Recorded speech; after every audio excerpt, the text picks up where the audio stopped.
on today's program. Tell us what you think about going back to school in the northwest and southwest regions of Cameroon. Mr. Abdul, over to you. All right, okay, yeah. Starting with Brother Joe, he gave a long sermon, just that sermon constitutes two fallacies: appeal to ignorance and false dilemma. You can't say you want independence and you want education at the same time. You're fighting for independence against an occupier and you want children to go to school. You want everything to be normal and then you want to. You see, it's fumbling a bit.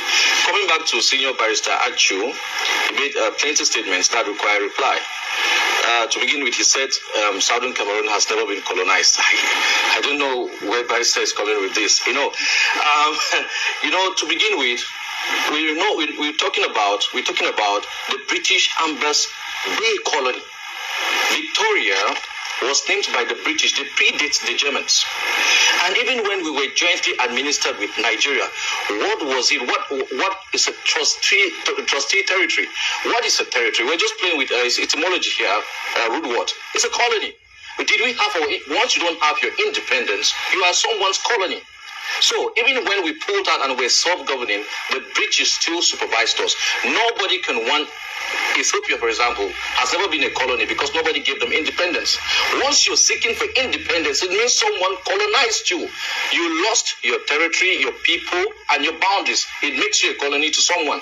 Now, so I think we should get that very clearly. I don't think you want independence if you were never colonized in the first place. And then calling people, I think Barrister put a very long one there, calling people who took up catapults to machetes and arms to defend their people, thugs, I think is pretty much a big statement.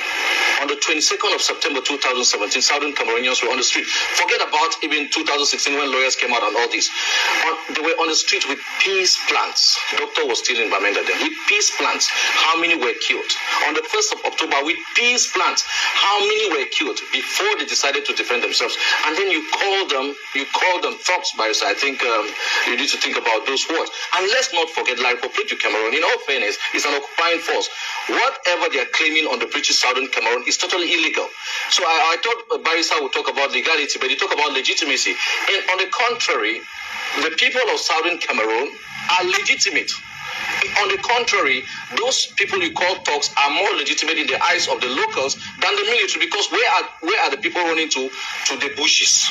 To meet who? To meet the fighters. They're not running to barracks and police stations. So we talk of legitimacy, which is about acceptance. I think these people have accepted their brothers more. And then talking about my brothers and sisters in the diasporas, more than 2 million and out of 2 million, more than 1,300,000 are highly literate, working in high places. America is not stupid. They have not come to attack La République du Cameroon.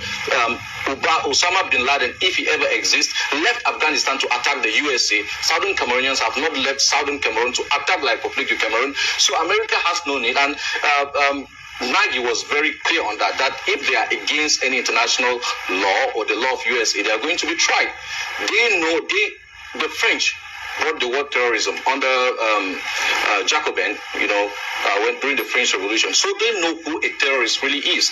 This is why it's defined clearly as this in modern espionage. It is called terrorism is the violence of the weak. War is the violence of the poor. Just like violence itself is the tool that is being used against the weak. So I think while you call them terrorists, some people call them freedom fighters. And one of those people would be me. So when we go to history, does La République du Cameroon have any right over Southern Cameroon? The answer is no. That is the legal matter. And I challenge, let the debate come. And Barrister also said Federalists have not took up guns. No. All Southern Cameroonians, all of them, were Federalists until 1972, when La République du Cameroon packed out of federalism. So everyone you claim today is an independentist who took up arms has one been a federalist. Dr. Fontaine is there. So federalists really, why haven't they taken up arms? Because they were locked up.